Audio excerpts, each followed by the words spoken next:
देखिए राहुल गांधी के पास तो झटका ही झटका है। साइकिल चली नहीं तुमसे, राहुल से हाथ मिला बैठे और सत्ता के लोलुपता में बाप को गद्दी से हटा बैठे।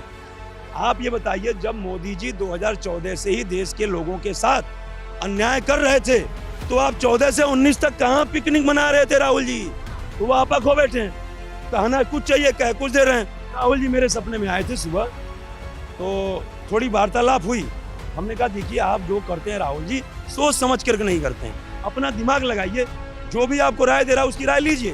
पीएम बनने की चाह में मैं परमानेंट कुंवारा बन गया और राहुल से यूं पप्पू बेचारा बन गया। ऐसी क्या खता थी मेरी कि मैं फिरोज का पोता बन गया। दादी ने तो की थी गलती, मेरा पिता भी इटालियन का चहेता बन गया। इंडिया गठबंधन की लगातार बात हो रही थी, लेकिन उसके बीच में से अब सपा का अलग हो जाना, अखिलेश यादव का अलग हो जाना, कहीं राहुल गांधी को बड़ा झटका तो नहीं है? क्या सोच? देखिए राहुल गांधी के पास तो झटका ही झटका है। राहुल गांधी तो मतलब बड़ा झटका की बात ही कर रही हैं। राहुल गांधी जी तो एकदम मतलब उनके पास तो रोज कुछ ना कुछ झटका आ रहा है। और देखिए अब कुछ खोने के लिए बचा नहीं है। और ये लोग 17 में भी तो लगाए थे, 2017 के चुनाव में हुए थे ना, 2 यूपी के लड़के। तो मैंने लिखा था 2 लाइन कि साइकिल चली नहीं तुमसे, राहुल से हाथ मिला बैठे। साइकिल चली नहीं तुमसे, राहुल से हाथ मिला बैठे और सत्ता के लोलुपता में बाप को गद्दी से हटा बैठे। सत्ता के लोलुपता में बाप को गद्दी से हटा बैठे और सीएम बने रहने के खातिर तुम चाचा को दुश्मन बना बैठे। और जनता का था जो कुछ भी विश्वास, जनता का था जो कुछ भी विश्वास, उसको भी तुम गंवा बैठे। वोटिंग से पहले लाइन मैंने लिखी थी। तो कहने का मतलब यह है कि देखिए, फिर एक बार मैं कह रहा हूं कि किसी भी लक्ष्य को प्राप्त करने के लिए नीति और नियत का होना बहुत आवश्यक है। नियत तो अच्छी है, भारत जोड़ो यात्रा चल रही है, मोहब्बत की दुकान खुल रही है, नियत अच्छी है ना। मोहब्बत की बात कर रहे हैं, वो नफरत की तो नहीं कर रहे हैं। मोहब्बत की बात ये बताइए, राहुल गांधी जी जब से मोदी जी देश के प्रधानमंत्री हुए हैं, इससे पहले भी वो भाजपा पे आरोप लगाते रहे, लेकिन अभी इनका जो आरोप लगाने की स्पीड है वो 2014 से तेज हो गई। आज भी कहते हैं कि जब से मोदी जी देश के प्रधानमंत्री हुए हैं, देश का बंटाधार हो गया। देश के लोगों के साथ अन्याय, गरीबों के साथ अन्याय, वंचित शोषित ओबीसी के साथ, सबके साथ, मतलब कोई ऐसा है ही नहीं जिसके साथ अन्याय नहीं हो रहा है। बस वो कहते हैं पूंजीपतियों के साथ न्याय हो रहा है। मैंने जो अडानी अंबानी का नाम लेते, बाकी उसके अलावा, अडानी अंबानी के अलावा तो राहुल जी जिसका भी नाम लेते कहते हैं इसके साथ अन्याय हुआ है। तो मोटी मोटा कहने का मतलब यह है, आप ये बताइए, जब मोदी जी 2014 से ही देश के लोगों के साथ अन्याय कर रहे थे तो आप 14 से 19 तक कहां पिकनिक मना रहे थे राहुल जी? कौन सी बहन की शादी ढूंढने निकले थे? कौन सा घर बनवा रहे थे? आप क्या कर रहे थे 2014 से 19 तक? आखिर आपको उसी समय न्याय यात्रा पे, हालांकि इन्होंने जो न्याय यात्रा का नाम रखा वो गलत रखा है, वो तो आपके पहले इंटरव्यू में एक्सप्लेन कर चुका हूं कि जिस यात्रा पे हैं उसके लिए आपके तीर्थ यात्रा पे हैं तो मतलब तीर्थ करने गए, न्याय यात्रा मतलब न्याय करने गए। कहीं किसी और यात्रा पे हैं, विजय यात्रा पे, तो विजय करने गए। अब कौन जब विजय यात्रा पे गया था तो कौन यदि के अंदर युद्ध करने की क्षमता नहीं होती, वो कौशल नहीं होता, उतना बड़ा योद्धा नहीं होता, तो कैसे विजय करके होता? कैसे तमाम जो है सोने के मुकुट राजाओं के लेकर गया था? तो आप न्याय यात्रा पे हैं तो आप मतलब न्याय करने चले हैं। तो कहने का मतलब आपको सुप्रीम कोर्ट के जज हैं, आप प्रधानमंत्री हैं, आप मुख्यमंत्री हैं, आप हाई कोर्ट के जज हैं।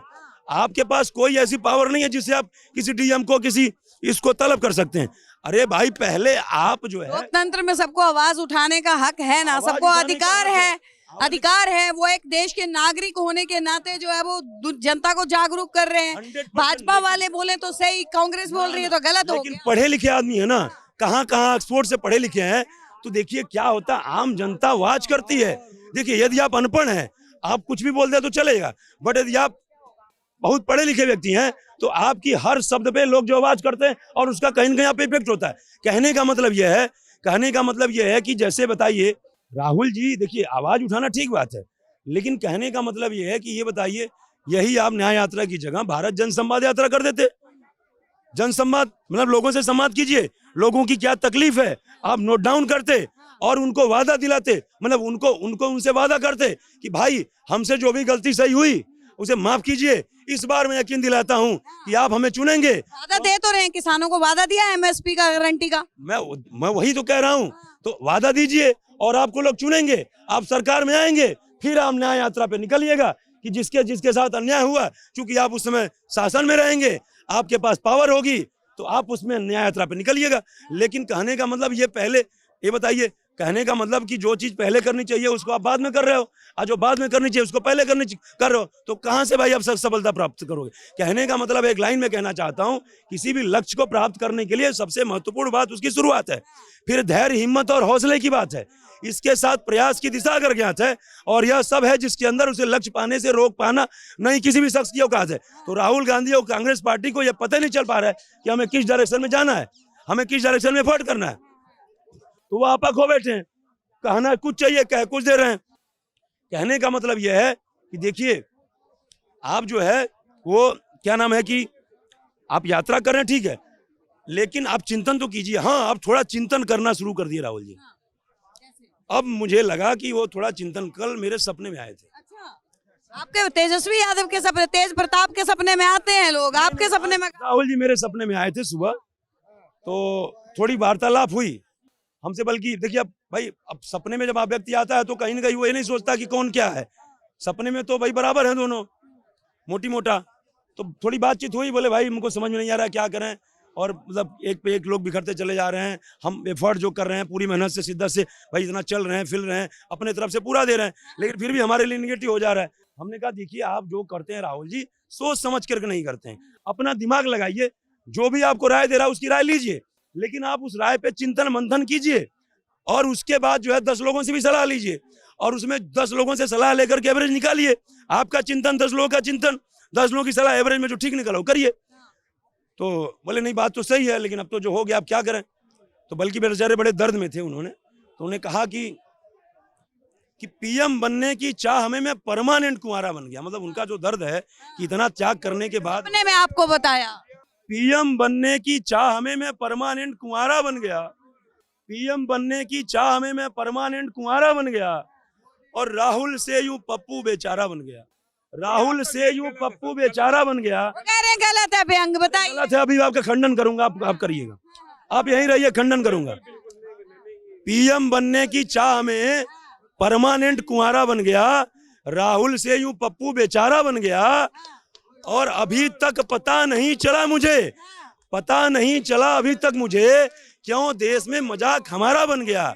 और ऐसी क्या खता थी मेरी, ऐसी क्या खता थी मेरी कि मैं फिरोज का पोता बन गया, ऐसी क्या खता थी मेरी कि मैं फिरोज का पोता बन गया। और दादी ने तो की ही थी गलती, दादी ने तो की ही थी गलती, मेरा पिता भी इटालियन का चहेता बन गया। अब बेचारे इसी से परेशान है कि भाई उनको ये लगता है कि कहीं न कहीं ये गलती है। सवाल पूछ रहे, पहले सवाल लेने दीजिए। ये बड़ा दुर्भाग्य है। वरुण गांधी के जो दादा है वो तो हिंदू हैं, लेकिन राहुल गांधी के जो दादा हैं वो मुसलमान हैं। ये एक मतलब बड़ा अजीब सा तर्क है। वरुण गांधी जो है उनका दादा तो हिंदू हैं, सनातनी है, पंडित हैं, लेकिन राहुल गांधी के जो दादा हैं वो मुसलमान हैं। क्योंकि वरुण गांधी जो है वो बीजेपी में है, आप समझ नहीं रहे। देखो मेरी बात सुनो, मैं अभी बात कर रहा हूं।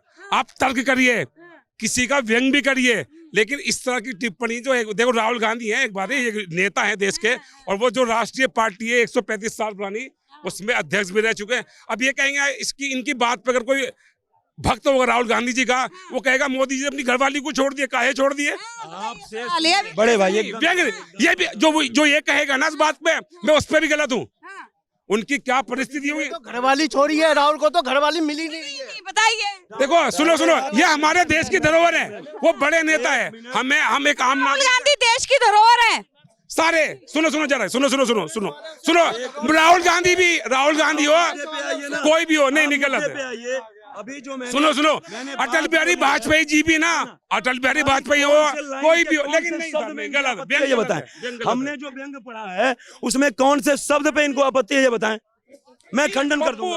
नहीं किसका कर है, नहीं मेरी बात सुनो, कौन सी एक देश के एक राष्ट्र, मेरी बात सुनो, मैं तो उनके खिलाफ ही रहता हूँ, क्योंकि मुसलमानों को बर्बाद करने वाली ही कांग्रेस है इस देश में।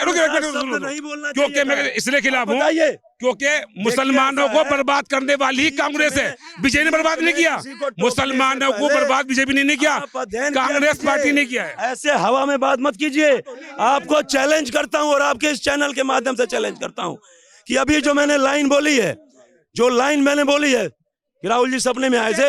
एक मिनट चुप रहिए, चुप रहिए, अभी चुप रहिए, आप चुप रहिए, मैं बोल रहा हूँ। तो मैंने बोला, आपके चैनल के माध्यम से चैलेंज करता हूँ कि जो लाइन मैंने बोली है उस लाइन पे मैं ये विनम्रता पूर्वक कह रहा हूँ कि देश का कोई विद्वान, हमारे सम्मानित वकील, हमारे सम्मानित प्रशासन के अधिकारी इस पे मंथन करें और इस पे यदि मेरी कोई भी गलती हो तो इस पे मेरे खिलाफ कार्रवाई करें। मैं सौभाग्यशाली होऊंगा कि मेरे पूरे कहीं ना कहीं, अभी तक मेरी किसी भी पंक्तियों पे बहुत सालों से लिख रहा हूँ, लेकिन आज तक किसी ने मेरी पंक्तियों पे सवाल नहीं उठाया, मेरे शब्दों पे सवाल नहीं उठाया। मुझे कम से कम मिलेगा ना कि आज कोई सवाल तो उठा रहा है, तो मैं सौभाग्यशाली हूँगा। और मैं यदि कहीं कुछ गलत बोला हूँ तो मैं चैनल के माध्यम से बोलता हूँ कि मेरे ऊपर कोई तौर पर मेरे कहना है कि किसी भी, जैसे अटल बिहारी वाजपेयी रहे हो, वो भी महान कवि थे, हमारे देश के एक महान कवि थे, और जितने भी आज कवि हैं उनको प्रणाम करके वो अपनी कविता लिखते हैं और आगे बढ़ भी रहे। मैं कह रहा हूँ व्यंग कीजिए, जैसे अभी लालू प्रसाद जी ने कहा था कि नेहरू ने आपसे कहा अटल बिहारी वाजपेयी को आप प्रधानमंत्री बनेंगे, आप 2 बार बन गए, अब तो छोड़िए। सारी संसद हंसी थी अटल बिहारी वाजपेयी जी के सामने। राहुल गांधी, लालू प्रसाद, फिरोज खान, उन्होंने फिरोज गांधी बोला। तो ये फिरोज खाली राहुल गांधी के दादा का इनाम खाली फिरोज होगा।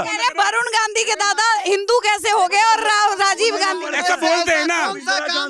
इंदिरा गांधी के दोनों बेटे हैं, जब इंदिरा गांधी के दोनों बेटे हैं, संजय गांधी भी और राहुल गांधी दोनों बेटे हैं, तो फिर कैसे हो गया? मैं ऐसी हजारों वीडियो बता दूंगा आपको, हजारों वीडियो बता दूंगा आपको। सुनिए, आजकल जो लोग व्यंग मारते हैं मैम, आजकल जो लोग, बहुत सारे लोग कहते हैं, मेरे को भी सुनने को मिलता है कि राहुल गांधी फिरोज खान का पोता है। ये नहीं कहते, बहुत सारे लोग ये भी कहते हैं फिरोज गांधी का पोता है। मुझे इससे मतलब नहीं है। राहुल गांधी, बहुत से लोग कहते हैं फिरोज खान का पोता है, लेकिन भाई जब गांधी जी ने अपना टाइटल दे दिया, अपना नाम दे दिया, तो फिरोज गांधी हो गए। लेकिन मेरा कहने का मतलब है, फिरोज तो नहीं हटा सकते हो ना, फिरोज गांधी भी कह सकते हो, फिरोज खान भी कह सकते हो। अब जैसे इनका कहना, पारसी थे, खान क्यों बोलेंगे, पारसी अगर देखा है भरूच में इंदिरा गांधी की जो ससुराल है वो भरूच की थी, भरूच में रहने वाली, गुजरात में आता भरूच। मैं वो घर देखा है, वो घर आज भी फिरोज गांधी का जो घर है आज भी स्थित है, टूटा नहीं है। मेरा कहना माननीयवर, ये कहना आपसे है, किसी पे व्यंग कीजिए, थोड़ा ऐसा ना लगे कि दूसरे को कि उसकी बेइज्जती हो रही है। भाई लगे तो हम क्या करें, हमारे तो फिर कोई मर्यादा हो, तो उन्हें देश से बाहर क्यों नहीं कर देते? देश से बाहर कर दीजिए, उन्हें देश से हटा दीजिए ना, कहीं बाहर भेज दिया इनको। वाले तो कह रहे हैं कि कांग्रेस मुक्त भारत। अब बता रहा हूँ, हमने तो ये बात बोला कि हाथ बढ़ाए हासिल चंदा हो जाए, या बात नहीं, हाथ बढ़ाए हासिल चंदा हो जाए, या बात नहीं, और जाकर शहजादे से कह दो छोड़े, उनकी औकात नहीं। अब जिसको, जो अपने आप को शहजादा समझ रहा होगा, उसको लगा कि द्विवेदी जी बोल रहे हैं तुम्हारी औकात नहीं है, तो हमारी क्या गलती, हम तो बोलेंगे। हाँ, हमारे शब्दों में कवि है, लेकिन राजसी कवि ज्यादा लगते हैं, हास्य कवि और दूसरे। मैंने ये कहा मान्यवर, व्यंग कीजिए, कवि का काम व्यंग करना है। मैंने कहा स्वर्गीय अटल बिहारी वाजपेयी जी तो दुनिया के कह रहा हूं मैं, हिंदुस्तान के, दुनिया के महान कवि, आज भी उन्हें लोग जो कवि उन्हें प्रणाम करते हैं और उनकी कविता आज भी पढ़ते हैं। लालू प्रसाद ने क्या कहा कि नेहरू ने कहा था आपसे प्रधानमंत्री बनेंगे, आप तो 2 बार बन गए, तो अब तो देश का पीछा छोड़िए। ये उनके सामने कहा संसद भवन गया, सबने ठाके लगा के तालियां बजाई। तो मैंने कहा आपसी सौहार्द जो है ना, व्यंग का मतलब एक है कि टिप्पणी करना, लेकिन जो अंदर से आज हो रहा है ना, मतलब लोगों में तकलीफ हो रही है, मतलब दूरियां बढ़ रही हैं, ये देश के लिए कई लगता है कि कांग्रेस से भरी हुई है जनता, कांग्रेस के कारनामों से। कांग्रेस का ठेका थोड़ी ना ले लिया जनता ने, कांग्रेस का ठेका थोड़ी ना ले लिया है। विरोध कर रहे हैं कांग्रेस का लगातार। नहीं करेंगे, अच्छी बात है, हक है हर। अब ये भाई उनकी हाथ में इतनी गंद फैल गई है कि अभी उसने टेजर से भी नहीं मुक्त होगा। देखो सुनो मेरी बात, 1 मिनट यार, एक बोल, अभी हमारी पीठ थपथपाएंगे, रुकिए, अभी पीठ थपथपाएंगे। एक चूंकि अब इन्होंने बात, बहुत बढ़िया वाली कविता बोलेंगे। अब राहुल गांधी के लिए अच्छी बात नहीं, यहाँ सुनिए, अब एक इन्होंने कहा कि भाई मर्यादा रखिए। आप देख रहे हैं सौगंध टीवी, सौगंध वतन की।